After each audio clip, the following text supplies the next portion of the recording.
ঠিক সেই মুহূর্তে সাবিত্রী ঠাকুমা তার ব্রহ্মাস্ত্র প্রয়োগ করলেন। তিনি একটা ধনুচিতে একগাদা শুকনো লঙ্কা, সর্ষে আর নিম পাতা দিয়ে আগুন ধরালেন। তারপর সেই ধোঁয়া নিয়ে পুরো বাড়িতে ঘুরতে লাগলেন, বিশেষ করে কুমড়োটার চারপাশে। লঙ্কা পোড়ার ঝাল আর সর্ষে পোড়ার ঝাঁজ, ভূত পেতনি যে যেখানে আছিস পালা শিগগির আজ। লঙ্কার ধোঁয়া কুমড়োর ভেতরে ঢুকতেই হুলুস্থুলু বেঁধে গেল।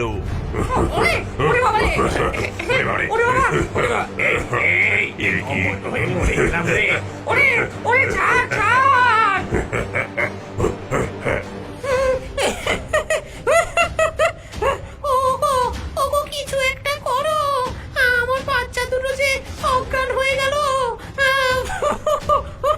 শোনো, আর কোনো উপায় নেই। ওই বুড়ি আমাদের তাড়াতে চায় আর ওই নাগিনী আমাদের মারতে চায়। এখন যদি আমরা এক না হই তাহলে আমাদের সবাইকে শেষ হয়ে যেতে হবে।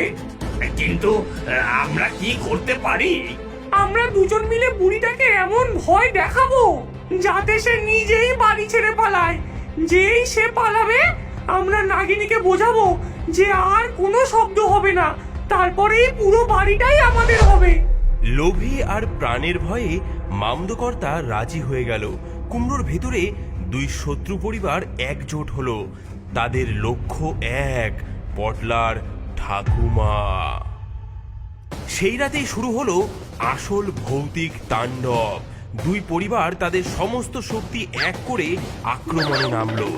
হঠাৎ পটলার খেলনার গাড়িটা আপনা আপনি চলতে শুরু করলো।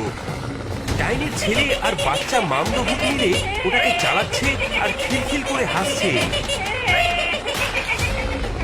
রান্নাঘরে বাসনপত্রগুলো নিজে থেকেই একে অপরের সাথে বাড়ি খাচ্ছে আর শূন্যে ভাসছে। ডাইনির স্বামী আর মামদ কর্তা মিলে এই কাণ্ড করছে, আর ডাইনি ও মামদ গিন্নি মিলে জানলার বাইরে থেকে তাদের লম্বা ছায়ার মতো হাত বাড়িয়ে পটলার লেপ ধরে টানা হেঁচড়া করতে শুরু করলো। ও ঠাকুমা, ভূত ভূত, আমার লেপ ধরে কেউ যেন টানছে। বুঝেছি, তোরা একজোট হয়েছিস তাই না? দাঁড়া, তোদের মজা দেখাচ্ছি। এটাই তোদের শেষ রাত। ঠাকুমা বিছানার তলা থেকে একটা পুটুলি বের করলেন। তাতে ছিল মন্ত্রপুত শক্তিশালী জিনিস, একটা জবা ফুল, কয়েকটা লোহার পেরেক আর এক বিশেষ ভূত আঁচড়া গাছের শিকড়। তিনি পুটলিটা হাতে নিয়ে কুমড়োর দিকে এগিয়ে গেলেন। বুড়ি আসছে।